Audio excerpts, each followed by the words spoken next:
ഇന്ന് നമുക്ക് ഹെൽത്തി ആയിട്ടുള്ള എഗ്ഗ് സാൻഡ്വിച്ച് എങ്ങനെ ഉണ്ടാക്കുന്നതെന്ന് നോക്കിയാലോ. അപ്പോൾ അതിനായിട്ട് ഞാനിവിടെ ഒരു 3 മുട്ട പുഴുങ്ങിയെടുത്തിട്ടുണ്ട്. അതിൽ 2 മുട്ട ചെറുതായിട്ട് കഷ്ണങ്ങളാക്കി നമ്മുടെ മിക്സിയുടെ ജാറിലേക്ക് ഇട്ട് കൊടുക്കാം. ഒരുപാട് ചെറിയ കഷ്ണങ്ങളൊന്നും ആക്കണ്ട.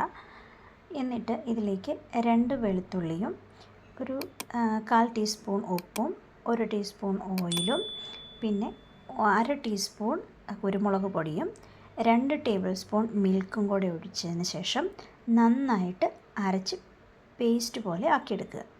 അപ്പോൾ നന്നായിട്ട് അരച്ചെടുത്തിട്ടുണ്ട്. ഇനി ഒരു മുട്ട ബാക്കി വെച്ചിരുന്നല്ലോ, ആ മുട്ട ചെറിയ ചെറിയ ഒന്നെങ്കിൽ നമുക്ക് ചെറുതായിട്ട് കട്ട് ചെയ്തെടുക്കാം, അല്ലെങ്കിൽ ഇതേപോലെ ഫോർക്ക് ഉപയോഗിച്ച് ചെറുതായിട്ടൊന്ന് പീസാക്കി എടുക്കാം. എന്നിട്ട് ഇതിലേക്ക് ചെറുതായിട്ട് അരിഞ്ഞു വെച്ചിരിക്കുന്ന ഉള്ളിയും തക്കാളിക്കയും ചേർത്ത് കൊടുക്കാം. അതോടൊപ്പം 1 പിഞ്ച് ഉപ്പും 1 ടീസ്പൂൺ കുരുമുളക് പൊടിയും 1 ടേബിൾ സ്പൂൺ നാരങ്ങാനീരും ഒഴിച്ചു കൊടുക്കാം. എന്നിട്ട് നമ്മൾ നേരത്തെ റെഡിയാക്കി വെച്ചിരിക്കുന്ന നമ്മൾ ഉണ്ടാക്കിയെടുത്ത മയോണൈസും കൂടി ചേർത്ത് നന്നായിട്ട് മിക്സ് ചെയ്തെടുക്കുക. ഇതിലേക്ക് വേണമെങ്കിൽ ടൊമാറ്റോ സോസ് ചേർക്കാം, അതുപോലെ തന്നെ ഗ്രീൻ ചില്ലി വേണമെങ്കിലും ചേർക്കാം. ഞാനിപ്പോൾ ഇത് രണ്ടും ചേർത്തിട്ടില്ല, അല്ലാണ്ടാണ് ഇതെടുത്തിരിക്കുന്നത്.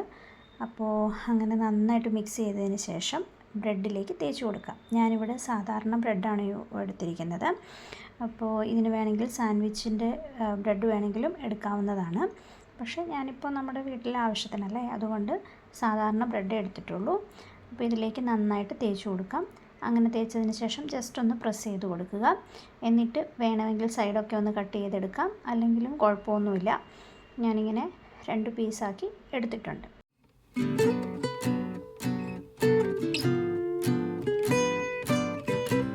ഇനി മറ്റ് 2 ബ്രെഡുകൾ എടുത്തിട്ട് അതിൻ്റെ 4 സൈഡും ഞാൻ കട്ട് ചെയ്ത് മാറ്റുന്നുണ്ട്.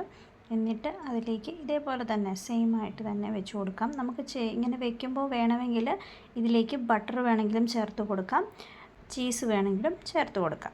അപ്പോൾ ഞാനിതൊന്നും ചേർത്തിട്ടില്ല. ഇപ്പോൾ നമ്മൾ ഈ ഉണ്ടാക്കിയിരിക്കുന്ന അത് മാത്രമേ വെച്ച് കൊടുത്തിട്ടുള്ളൂ. അപ്പോൾ ഇങ്ങനെ എല്ലായിടത്തും ഒന്ന് തേച്ചതിന് ശേഷം മറ്റൊരു ബ്രെഡ് പീസ് എടുത്ത് കവർ ചെയ്ത് വയ്ക്കുക. അങ്ങനെ അതും റെഡി ആയിട്ടുണ്ട്.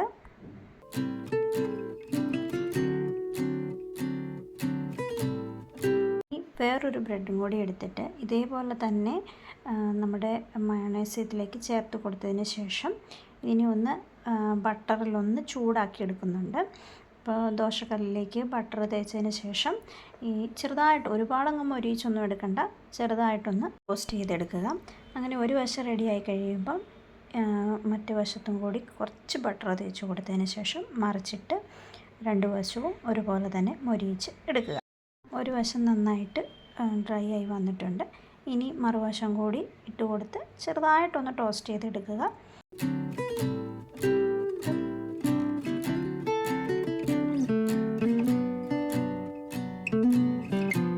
അപ്പോൾ അതും റെഡിയായി വന്നിട്ടുണ്ട്.